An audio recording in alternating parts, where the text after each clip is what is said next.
Hey guys and gals on YouTube, how y'all doing? Dave Boyd here, and a little bit of history lesson now.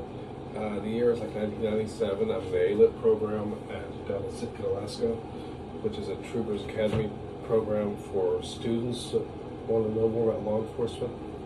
And it's a full immersion course. You go through the same training. Your classmates, many of them are hired for either DPS, fire marshals, municipal officers, whatever, even though you yourself may just be a student. So you live together and train together. Anyways, during that time, at that time, they were issuing the 4006 Smith & Wesson, and I shot a perfect score. That score, I did have two malfunctions.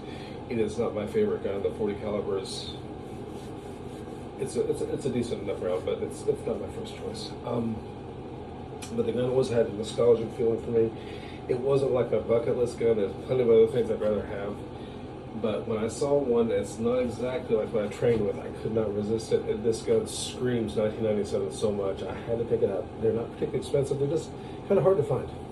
So the box is not correct. The box that came in is a 4506, which is a 45, the big sister or the big brother, however you want to look at it.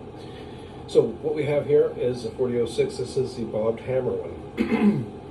This also has the trace laser sighting on here. First of all, as usual, drop it clear. And this brings us to a funny thing. There was a magazine ban at the time. And my department, that I actually did work in the department.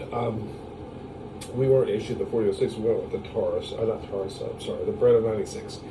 But like this, it was an 11 round law enforcement magazine. And the magazines came and go to 10. And I argued with my supervisor saying, hey, I don't want to have to pay the extra money or get the letter for 11 rounds. What's one round? You have to follow the SOP. So I got these weird magazines that have one extra round. Anyways, empty chamber, empty gun. I always found this gun to be a rather fat little gun. The one that I trained with and I was issued for the training had a hole through the hammer, by the way, even though it had a hammer stud. It does have a hammer drop safety. When the hammer drop is down, it disconnects your trigger. Sorry about that. Disconnect your trigger. Now, even with the lever up, or dingless as they called it, if there's no magazine, lots of safeties. Some argue too many safeties.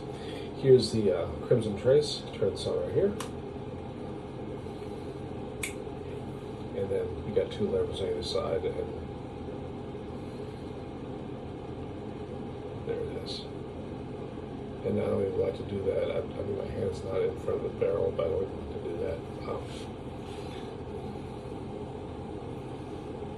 There it is.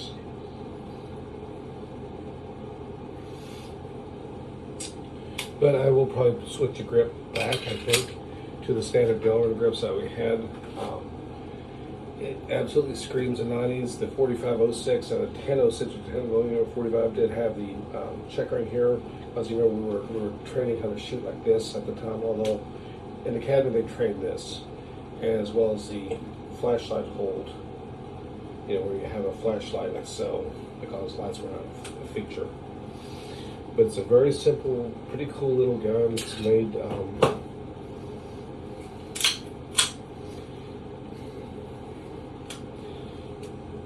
trying to see if I can do this on camera. Usually things like this don't go well, but we'll try it. Okay. It breaks down like a 1911. Pull that out. The difference is it has a spring loading here that kind of helps rotate it. At that point, it just slides off the top, like so. Similar to the 1911, it's got a lot of little levers and stuff back in here, which can be kind of a pain. The spring is not captive, just like the Beretta 96 and the 92 at that time were not either, and I think the 90 still isn't. But we have lost the spring before. It's lots of fun when that happens. The barrel had a unique lump, or I guess you call it bushing, built-in bushing on it, for accurizing. In many ways, it really resembles the Colt 1911. You got your lugs here, and there's your firing pin protrusion there. Those are areas that would white glove inspect your gun for inspection days. or every day, any day they so choose. Just push it back together like so. Got this little pin that pushes in here, and just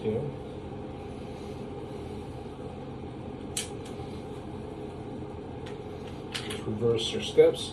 Take your finger, push this part down here, and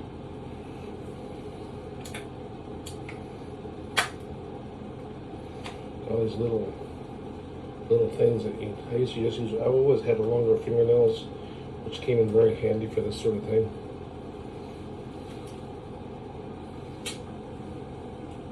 And that, of course, is a hammer release. So there you have it.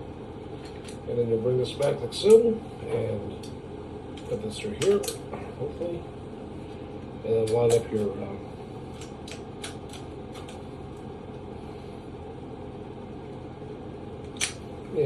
basically you just line this up with your hole here, push it through. And push it through on this side, it protrudes. You saw what I did there, right? Didn't have it lined up, but still function test. Look at that, perfect. And hammer drop still works. And let's just go ahead and do a double check.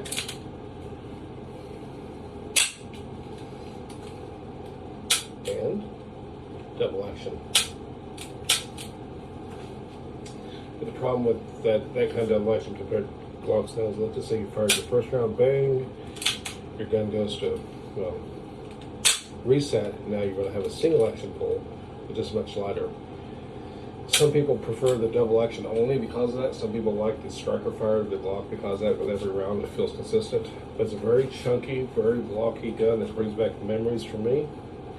And I think they're really great little guns, but part of that is nostalgia talking, and with the era of plastic guns that we're in now, it does feel heavy.